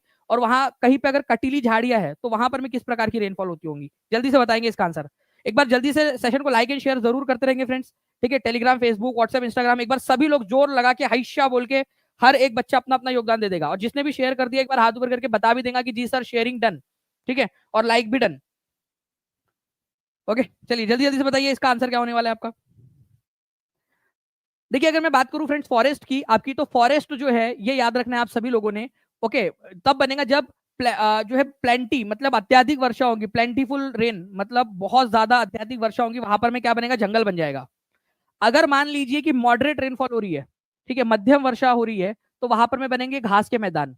और कटीली झाड़ियां अक्सर आपने देखा होगा इस प्रकार से छोटी मोटी कांटेदार झाड़ियां जो है आपको कहाँ देखने के लिए मिलती है, ये देखने के लिए मिलती है ऐसे इलाके में, ठीक है, जहां पर में कम वर्षा होती है, स्पेशली रेगिस्तानी इलाकों के अंदर में। तो कांटेदार झाड़ियां आपके कम वर्षा वाले क्षेत्र में बनेंगी।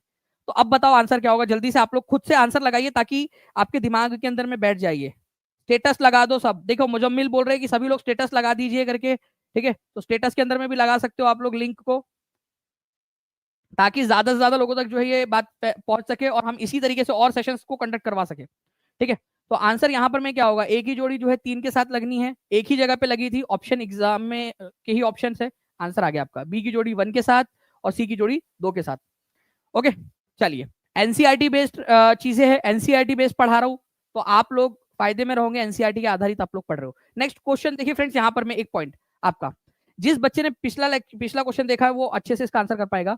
घास के मैदान, ग्रास लैंड या घास के मैदान, ठीक है, घास के मैदान कहां पर में उगते हैं, ठीक है, जहां पर में मध्यम वर्षा होती है, मॉडरेट रेनफॉल होती है, और शुष्क क्षेत्र जहां पर में सूखा इलाका होता है वहां पर में कटीली झाड़ियां उगती है, वहां पर में ड्राई रीजन में श्रब्स, कटीली झाड़ियां उगती है, कांटेदार झाड़ियां, श्रब मतलब कांटेदार झाड़ियां, छोटी छोटी झाड़ियां। बिल्कुल सही बात है, इसमें क्या दिक्कत है, बिल्कुल सही है। ग्रासलैंड जो है आप लोगों का मॉडरेट रेनफॉल जहां मध्यम वर्षा होंगी, और कटीली झाड़ियां जहां पर में बहुत कम वर्षा होंगी सूखे इलाके में। ठीक है, जहां बहुत अत्यधिक वर्षा होगी वहां पर में क्या उगेगा ये भी कमेंट करके बता दीजिए, जहां पर में बहुत ज्यादा रेनफॉल होती है वहां क्या उग जाता है। तो ए सही है, जहां पर में ए को गलत माना है वो हटा दो, तो देखो यहां पर में ए नहीं बोला है तो डी आंसर नहीं हो सकता आपका। Okay, the growth of vegetation depend on temperature and moisture, वनस्पति की वृद्धि तापमान और नमी पर निर्भर करती है। नमी मतलब वही आप लोगों का कि भाई कितना जो है कितना वहां पर में नमी या पानी अवेलेबल है, और ऑब्वियस ही बात है आपको पता है कि टेम्परेचर मतलब कि धूप की भी जरूरत होती है प्रकाश संश्लेषण या फोटोसिंथेसिस के लिए, है ना, आप लोग ये चीज जानते ही हो। तो प्रकाश संश्लेषण, ठीक है, इसको धूप की भी जरूरत होती है, धूप और पानी दोनों की जरूरत है, उसी के हिसाब से उगेगा कि कितना लंबा, मतलब वहां पर में पेड़ लंबे लंबे पेड़ जंगल उगेंगे, ठीक है, या फिर घास के मैदान होंगे या कटीली झाड़ियां होंगी। केवल तापमान रहा और नमी नहीं रही तो फिर तो कटीली झाड़ियां होंगी, तापमान मध्यम तापमान और मध्यम मॉइस्चर रहा तो आप लोगों का घास के मैदान, और अत्यधिक तापमान और अत्यधिक जो है पानी पड़ा तो जंगल उग जाएगा। The change in the type of natural vegetation occur mainly because of the changes in climatic condition. अलग अलग जगह पे अलग अलग प्रकार के नेचुरल वेजिटेशन मिलते हैं, अलग अलग प्रकार, कहीं पे जंगल मिलता है, कहीं पे घास के मैदान, कहीं पे आपको मिलती है कटीली झाड़ियां। क्यों होता है, क्योंकि भाई वहां पर में अलग क्लाइमेट है, क्लाइमेटिक कंडीशन चेंज है, क्लाइमेटिक कंडीशन या जलवायु अगर चेंज है तो ऑब्वियस सी बात है वहां पर में डिफरेंट प्रकार की वनस्पति मिलेगी। अगर वहां पर में वहां का क्लाइमेट गर्म है और वहां पर में बारिश भी अच्छी खासी होती है तो वहां जंगल उगेगा।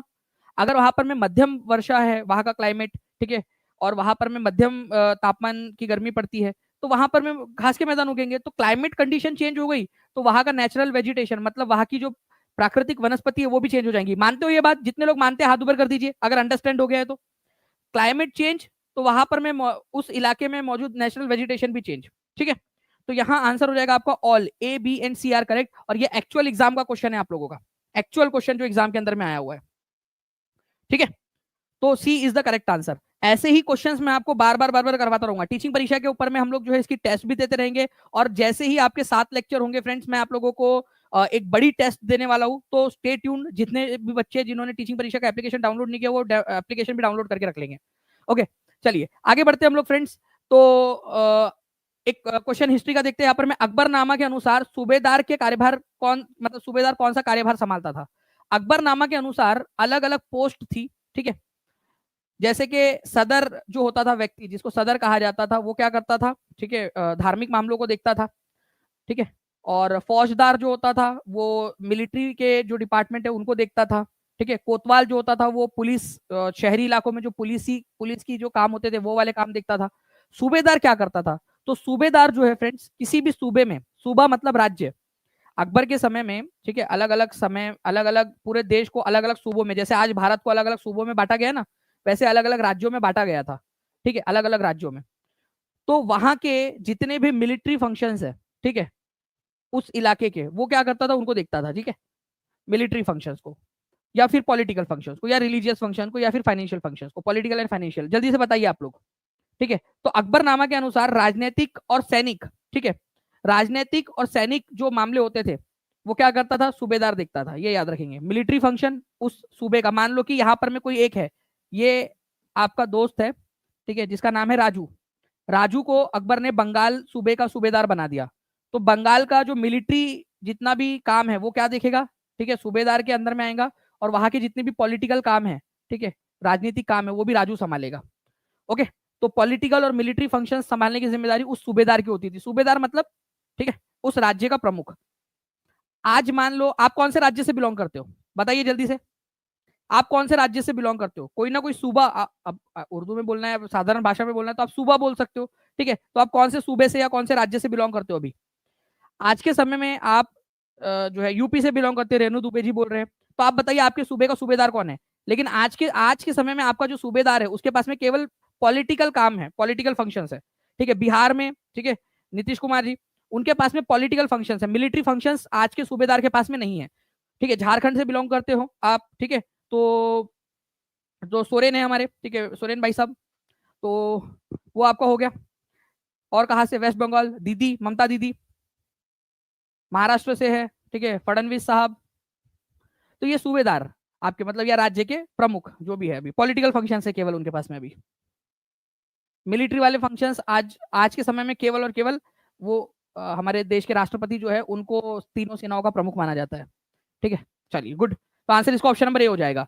तो साम्राज्य कई प्रांतों में बटे हुए थे, अलग अलग राज्यों में। हर राज्य को सूबा कहा जाता था।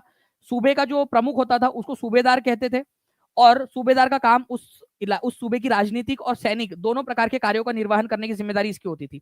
हाँ, अगर मान लो वित्तीय मामले है, पैसों का गणित रखना है, पैसों का हिसाब किताब रखना है, तो हर प्रांत में एक वित्तीय अधिकारी होता था जिसको दीवान कहते थे। तो हर प्रांत में, ठीक है, जैसे ये वाला हमारा जो है बंगाल प्रांत का राजू को हमने बना दिया सूबेदार। ठीक है, अब यहाँ पर में जो नेहा है मान लेते हैं, बहुत अच्छी प्रशासनिक सेवा में काम करती है मान लो, तो उसको दे देंगे दीवानी अधिकार, दे देंगे उसको। दीवानी अधिकार का मतलब होगा भाई जो पैसे का लेन देन का हिसाब किताब रखेंगे। ठीक है, तो दीवान जो होता था वो पैसे के लेन देन का हिसाब, वित्तीय अधिकारी होता था उस प्रांत का या उस सूबे का। तो जो वित्तीय अधिकारी होता था प्रांत का उसको क्या कहते थे? जल्दी से कमेंट करके बताओ आप लोग, वित्तीय अधिकारी को क्या बोलते थे? जल्दी जल्दी बताइए, वित्तीय अधिकारी को क्या बोलते थे? कमेंट करके बताना है आप लोगों ने। अच्छा, अगर कोई मिलिट्री पे मास्टर है जो सैनिकों को पेमेंट देता है, पेमेंट बांटने वाला जो काम होता था वो किसका था? बख्शी का। ठीक है, उसको बख्शी बोलते थे। एक ऐसा मंत्री जो धार्मिक मामलों का मंत्री है, धर्म कर्म के कार्य करने वाला मंत्री, उसको बोलते थे सदर। जो सेना नायक होता था, सेनापति, ठीक है, उसको फौजदार बोलते थे। और जो नगर का पुलिस अधिकारी होता था उसको कोतवाल बोलते थे। आज भी आप लोगों को पता होगा फ्रेंड्स कि आजकल हमारे जो है बोलते हैं ना कोतवाली, बोलते हैं पुलिस स्टेशन को कोतवाली। एक गाना भी आया था कि जब सैया भय कोतवाल तो डर काहे का। जब आपके सैया ही कोतवाल है, पुलिस अधिकारी है, तो फिर आपको डर किस चीज का? चलिए आगे बढ़ते हम लोग फ्रेंड्स। यहाँ पर मैं इसी के ऊपर में बेस्ड एक क्वेश्चन आया था, आप जल्दी से इसका आंसर करेंगे। देखिए जल्दी जल्दी से, और एक बार सेशन को लाइक जरूर कर देंगे जितने भी लोग देख रहे हैं, ताकि इसी तरीके से हम लोग जो है फ्रेंड्स सेशन को आगे बढ़ाते रहे और भी ज्यादा क्वेश्चन आप लोगों के लिए लेते रहे। बताइए इस पर्टिकुलर क्वेश्चन का आंसर क्या होगा आपका? यहाँ पर मैं बोला है मिलिट्री पे मास्टर, जो है सैनिक वेतन अधिकारी, जो सैनिकों को पैसे देने की जिम्मेदारी जिसकी थी, उसको बोलते थे बख्शी। ठीक है, बख्शी। ठीक है, देख लीजिए कि एक ही जोड़ी जो है 3 के साथ लगनी है, तो एक ही जोड़ी 3 के साथ लगनी है आप लोगों की। ठीक है, बख्शी सैनिक वेतन अधिकारी। तो ये तो आंसर हो नहीं सकता, ये भी नहीं हो सकता, ये भी नहीं हो सकता। तो आंसर तो आ चुका है आप लोगों का, यहाँ पर में 2 आंसर हो चुका है, और ये एग्जाम का क्वेश्चन है। Military incharge of religious patronage, ठीक है, धार्मिक मामलों का मंत्री, इसको सदर बोलते थे। ठीक है, धार्मिक प्रश्रम और धार्मिक मामलों का मंत्री सदर कहलाता था। ठीक है, तो बी की जोड़ी लगेंगी 4 के साथ में, जी हाँ बिल्कुल लगी हुई है। ठीक है, चलिए और देख लेते, सेना नायक, फौजदार, तो सी की जोड़ी 2 के साथ लगनी है, लगी हुई है। ठीक है, ये नगर मतलब यहाँ ये थोड़ा कट गया है, पुलिस नगर। ठीक है, आपका जिसको कोतवाल बोलते थे, आपका पुलिस अधिकारी। ठीक है, नगर पुलिस, नगर पुलिस, नगर पुलिस उसको बोलते थे कोतवाल। ठीक है, आपका कोतवाल, कोतवाल। तो डी की जोड़ी 1 के साथ लगनी है। कितने लोगों ने मेरे लगाने से पहले लगा दिया था? हाथ ऊपर करिए जल्दी जल्दी से। कितने लोगों ने मेरे बताने के पहले ही इसका आंसर कर दिया था? जल्दी जल्दी से बताइए कि कितने लोग हैं जिन्होंने आंसर कर चुके थे मेरे बताने के पहले ही। तो बहुत अच्छी बात है, अगर आप लोग कर चुके थे तो ऐसे ही आप लोगों ने आगे में करते रहना है आंसर। ओके, चलिए, तो इसका आंसर ऑप्शन नंबर बी हो जाएगा। गुड, बहुत बढ़िया। नाउ फ्रेंड्स आगे में देखिए, आप लोग एक क्वेश्चन आप लोगों का आपको बताना है, कंटिन्यूअस एंड कॉम्प्रिहेंसिव इवेल्युएशन किसको कहा जाता है?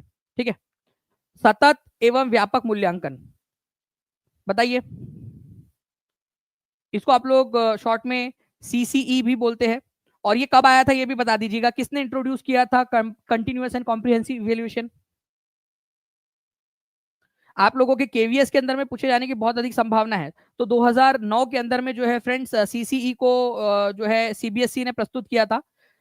ओके, 2009 में आया था ये सीसीई, 2009 के अंदर में सीबीएसई जो है, ठीक है, सीबीएसई उसने जो है यहाँ पर में इसको इंट्रोड्यूस किया था, ये याद रखेंगे आप सभी के सभी। और इसका मतलब क्या होता है, ठीक है, continuous continuous testing to improve the child, बच्चे की बार बार टेस्टिंग करते रहो ताकि उसको इंप्रूव किया जा सके। Continuous observation of the behaviour of the child, education of head heart and hand, promoting weaker ineligible student to higher grade. बताओ कंटिन्यूअस इसका क्या होगा? तो देखिए फ्रेंड्स, कंटिन्यूअस टेस्टिंग करना ये मकसद नहीं है हमारा। हमारा मकसद क्या है, ठीक है, कंटिन्यूअस उसको ऑब्जर्व करना, टेस्ट करना नहीं है कि भाई कितना आता कितना नहीं आता, उसको ऑब्जर्व करेंगे और जो जहां जहां कमी लगेगी, ठीक है, वहां पर में हम उसको क्या करेंगे, इंप्रूव करेंगे। तो B is the correct answer, ठीक है। तो सीटेट ने भी इसका आंसर जो है बी माना है, ये याद रखेंगे आप लोग। सतत मूल्यांकन, सतत एवं व्यापक मूल्यांकन, इसका आंसर ऑप्शन नंबर बी होगा। देखिए ये बहुत ही क्लोज आंसर था। कंटिन्यूअस टेस्टिंग नहीं करनी है आपने, कंटिन्यूअस ऑब्जर्व करना है बच्चे को। टेस्टिंग और ऑब्जर्वेशन में फर्क ये है कि टेस्टिंग आप लोग करते हो उसको कितना आता है ये जांचने के लिए बस, और जब आप ऑब्जर्व करते हो, ठीक है, बच्चे के बिहेवियर को, तो आप क्या कर रहे हो, उसने कितना सीखा, क्या सीखा, ठीक है, और क्या बदलाव करने की जरूरत है आपको अपने शिक्षण के अंदर में, उन सारी चीजों के ऊपर में भी आप फोकस करते हो। तो B is the correct answer. Okay, तो observing and recording the method, ठीक है, ताकि लर्निंग को इंप्रूव किया जा सके, ये मेन मकसद है सीसीई का, ठीक है। अब ऐसे ही क्वेश्चन, ये क्वेश्चन आप लोगों का आया हुआ है, ठीक है। मैं आपको इस तरीके से और भी बहुत सारे क्वेश्चन आए हुए वो भी आपको दिखा दूंगा मैं। देखिए ये आपका 2019 में सेम इसी तरीके का एक क्वेश्चन आया। अभी बताइए इसका आंसर क्या होगा आपका, ठीक है। सतत एवं व्यापक मूल्यांकन किस में क्या शामिल हो सकता है आपके हिसाब से? देखिए जो सीसीई है, जो कंटिन्यूअस इवेल्युएशन है आप लोगों का, क्या ये फॉर्मेटिव होता है? फॉर्मेटिव का मतलब होता है आप लोगों का फ्रेंड जिसके अंदर में आपके जो है टेस्ट लेकर या आप बच्चे को आप जो है ऑब्जर्व करते हो कंटिन्यूअसली ताकि ये देखा जा सके कि ये बच्चे को कितना आता है, ठीक है। समेटिव के अंदर में जो है केवल लास्ट में लिया जाता है। सी बोल रहा है नाइदर फॉर्मेटिव नॉर समेटिव, ये ना तो फॉर्मेटिव है ना तो समेटिव है। और यहां पर मैं डी बोल रहा है formative and summative assessment using wide variety of strategies. देखिए कंटिन्यूअस एंड कॉम्प्रिहेंसिव इवेल्युएशन का मतलब है इसमें आपको जितनी मेथड्स आप अपना सकते हो वो अपनानी है आपने, हर तरीके की चीजों को अपनाना है, ठीक है। आपको फॉर्मेटिव असेसमेंट भी करना है, आपने समेटिव असेसमेंट भी करना है, ठीक है। फॉर्मेटिव का मतलब होता है आप लोगों का कि आप जो है, ठीक है, रचनात्मक तौर पर जब बच्चा पढ़ रहा होता है उसी समय में उसकी जांच करके या उस पर ऑब्जर्व करके उसको किस तरीके से और चीजें पढ़ानी है, क्या क्या और पढ़ाना है आप उसको आप जांचते हो, ठीक है। और योगात्मक का मतलब होता है लास्ट में आप उसकी टेस्ट लेते हो। तो आपने दोनों का मिश्रण रखना है सतत एवं व्यापक मूल्यांकन के अंदर में। तो इसका आंसर ऑप्शन नंबर डी है और एग्जामिनर ने भी इसका आंसर डी माना था, ठीक है। तो ऐसे क्वेश्चन जो है आप लोगों को अगर, ठीक है, अगर ऐसे क्वेश्चंस आप लोगों को करने हैं तो मुझे बताइएगा, मैं आपको पूरी की पूरी जो है प्रिपरेशन करवा दूंगा। और ये क्वेश्चन जो है आपको केवीएस में भी काम आएंगे, ये याद रखिएगा आप लोग, ठीक है। केवीएस के अंदर में भी आपको काम आएगा और आप बहुत अच्छे से केवीएस का एग्जाम, सुपर टेट का एग्जाम भी क्लियर कर पाओगे। साथ ही साथ आप लोग सीटेट तो क्लियर करोगे ही, बीपीएससी टीआरई क्लियर कर पाओगे आप लोग, ठीक है। देश की अलग अलग एग्जाम्स और होती है उसको भी आप क्लियर कर पाओगे। चलिए नेक्स्ट क्वेश्चन की तरफ में आगे बढ़ते हैं फ्रेंड्स, इसका आंसर डी हो जाएगा आपका। देखिए स्त्री पुरुष तुलना ताराबाई शिंदे ने जो है लिखी थी। अब यहां पर मैं एक पॉइंट क्लियर हो गया आपका कि स्त्री पुरुष तुलना किसने लिखी है। तो ये पुस्तक जो है स्त्री पुरुष तुलना किसने लिखी है आप लोग जल्दी से कमेंट कर दीजिए ताकि आपको याद हो जाए। पूना में रहती थी ताराबाई शिंदे, पूना से बिलोंग करती थी महाराष्ट्र के। स्त्री पुरुष तुलना उन्होंने लिखी है। उन्होंने बताया है, ठीक है, इसके अंदर में क्या उन्होंने किस चीज की आलोचना की है? सोशल डिफरेंस, सामाजिक तौर पर जो डिफरेंस होता है मैन और वुमेन के अंदर में उसका उन्होंने उसकी आलोचना की है। बात सही है कि भाई सामाजिक तौर पर महिला और पुरुषों को अलग अलग तरीके से देखा जाता है, ठीक है। आपको पता है कि पुरुषों के साथ में कितना अन्याय हो रहा है, लाखों हजारों लाखों सालों से पुरुषों के साथ में अन्याय हो रहा है, ठीक है। बेचारों को कितना काम करना पड़ता है, ठीक है। क्रिकेट का मैच हो रहा है वो देखो, ठीक है, दोस्तों के साथ खेलने जाओ, बाहर घूमो फिरो, ठीक है। घर वाले मान लो पैसे दे देते हैं तो फिर जाके पार्टी करनी है दोस्तों के, मतलब भगवान कितना कितना अन्याय है ये पुरुषों के साथ में। लड़कियों का कितना मस्त है ना, उनको स्कूल जाने के लिए भेजा जाता है, हमेशा मारपीट की जाती है उनके साथ में घर में, ठीक है। और तरह तरह की बंदिशें लगा दी जाती है उनके ऊपर में, उनकी इच्छाओं का ध्यान नहीं रखा जाता है ना। और बेचारे लड़कों के साथ में खुला छोड़ दिया उन लोगों को एकदम। तो इस तरीके से जो सामाजिक डिफरेंस है उसके ऊपर में उन्होंने बात की थी। आप आई होप कि आप समझ गए होंगे यहाँ पर में, ठीक है। कि भाई महिलाओं के साथ में एक्चुअली ज्यादा जो चीज होती है, ये मैं आपको जस्ट बता रहा था एक चीज, ताकि लड़कों को समझ में आ सके कि भाई तुमको कितना चीजें मिलती है और लड़कियों को कितना ज्यादा जो है वो कम चीजें मिलती है, समझ में आ सके थोड़ा सा। तो फ्रेंड्स सोशल डिफरेंस जो है उसके बारे में बात की उन्होंने, ओके। और लड़के जो है उन्होंने क्या नेचुरल डिफरेंस के बारे में बात की क्या, कि लड़के और लड़कियों के नेचुरल डिफरेंस, भाई क्यों लड़कों के बाल छोटे छोटे क्यों, लड़कियों के बाल बड़े बड़े क्यों, ठीक है, इसके बारे में बात की क्या, नहीं। नेचुरल डिफरेंस तो भाई उसके उसमें कर भी क्या सकते हैं अपन। नेचुरल डिफरेंस जो शारीरिक बनावट है उन सारी चीजों के ऊपर में तो आलोचना करने का सवाल ही पैदा नहीं होता, ठीक है, ओके। नेचुरल डिफरेंसेस के ऊपर में तो नेचुरल डिफरेंसेस जो है वो नहीं है, ठीक है, ये याद रखना। आप लोगों ने उस पर नहीं बात की थी, उन्होंने सोशल डिफरेंस पे बात की थी, ओनली A:2, ये याद रखना था आप लोगों ने। चलिए बहुत बढ़िया फ्रेंड्स, आप लोगों ने कंटिन्यूअस लाइक आप लोग कर रहे हो, एक माइलस्टोन और अचीव कर लिया आप लोगों ने यहाँ पर मैं लाइक करने का। एक बार शेयर जरूर मार दीजिए, जहां भी शेयर कर सकते हो, टेलीग्राम, फेसबुक, व्हाट्सएप, इंस्टाग्राम, सभी जगह पे, ठीक है, ताकि इसी तरीके से और भी हम लोग क्वेश्चंस करवा सके। अगर आप लोग चाहते हो ऐसे ही क्वेश्चंस करवाता रहूं मैं आप लोगों को आगे में भी, और एनसीईआरटी बेस्ड, देखिए आप लोगों को पूरा एनसीईआरटी पर आधारित क्वेश्चंस करवा रहा हूं, ठीक है। 1880 के दशक के अंदर में कई सारे महिलाएं ने विश्वविद्यालयों में प्रवेश लिया, ठीक है। ताराबाई शिंदे जो है जिन्होंने स्त्री पुरुष तुलना नाम से एक पुस्तक लिखी थी, ठीक है, जिसमें पुरुषों और महिलाओं के बीच मौजूद सामाजिक फर्कों की उन्होंने आलोचना की थी, ना कि प्राकृतिक फर्क की, ठीक है। तो सामाजिक फर्क की, तो आपको जो है फ्रेंड्स यहाँ पर मैं पूरा का पूरा, ठीक है, एनसीईआरटी बेस्ड करवाया जा रहा है। अगर आप चाहते हो कि इस तरीके से आपको पूरी एनसीईआरटी करवा दूं, पूरा का पूरा प्रिपरेशन करवा दूं, तो हर एक बच्चा जो है आंसर करता रहेगा। अब मुझे आप लोग कोई भी प्लांटेशन की 3 किस्में बताइए, प्लांटेशन वाली फसल, मैंने आपसे कहा था कि प्लांटेशन फसल आप बताओगे, रोपन की 3 आप लोग फसलें बताइए। आपको बताना है कि कोतवाल, ठीक है, अकबर के समय काल के अंदर में कोतवाल किसको कहा जाता था, कोतवाल कौन सा अधिकारी होता था, ये आप लोग बता देंगे मुझे। अगर कोई इलाका है जहां पर में बहुत ज्यादा तापमान है और बहुत अधिक वर्षा होती है, ठीक है, तो आप बताइए यहाँ पर में कि अच्छा, I am from Assam and fasting time is 5:23, अच्छा, मतलब आपका अभी जल्दी से होना स्टार्ट हो गया होगा क्योंकि आसाम ऑब्वियस ही बात। अच्छा ये भी सही एक सवाल बन सकता है, क्या हम लोग ये सवाल करें कि फास्टिंग टाइम जो इफ्तार का समय होता है अलग अलग जगहों पे अलग अलग क्यों होता है, अलग अलग जगहों पे, ये भी एक सीख सकते हैं हम लोग टाइम का, कि टाइम कैसे डिसाइड होता है इन सारी चीजों का, ठीक है, क्योंकि वो हमारे भारत के अंदर में जो एक लाइन है 82.5 डिग्री वाली लाइन, ठीक है, वहां से हम टाइम डिसाइड करते हैं। और जो इफ्तार और सहरी का समय होता है वो होता है सनराइज एंड सनसेट के हिसाब से, इसी वजह से समय में डिफरेंस आता है। वो भी अगर आप लोग कहोगे तो मैं पक्का आपको समझा दूंगा, कमेंट में जरूर आंसर करना इस चीज का आप लोगों से मैंने जो पूछा है, ओके। अच्छा मुझे बताइए गुलामगिरी नामक पुस्तक किसने लिखी थी, ये आप लोग कमेंट करके बता दीजिएगा। अच्छा, कंटिनेंटल क्रस्ट और ओशियनिक क्रस्ट, महाद्वीपीय परपटी और महासागरीय परपटी किस किस चीज से बनी हुई होती है, ये भी आप मेरे को कमेंट करके बता सकते हो, ओके। चलिए, तो ये सारी चीजें हैं आप लोगों को जो मैंने आज पढ़ाया हुआ है, काफी सारी और भी चीजें हमने पढ़ी है, अगर आप बोलोगे तो और हम लोग इसके ऊपर में बेस्ट क्वेश्चंस करते रहेंगे, ठीक है। आज सेशन नंबर 1 और सेशन नंबर 2 आपने रिवाइज करके आना है, कल मैं उसके रिवीजन क्वेश्चंस भी करवाऊंगा आप लोगों से, तो जितने भी बच्चे रेडी है कल रिवीजन क्वेश्चन के लिए हाथ ऊपर कर दीजिएगा, सेशन 1 और सेशन 2, ठीक है, दोनों की रिवीजन आप करेंगे। टीचिंग परीक्षा चैनल को सब्सक्राइब कर लीजिए ताकि सारी चीजें आपको मिलती रहे टाइम टू टाइम, ओके। चलो thank you very much friends, take care and bye, God bless you all, ठीक है। हम लोग कल जो है रिवीजन के साथ में आगे की पढ़ाई करेंगे। चलो thank you very much friends, bye, thank you.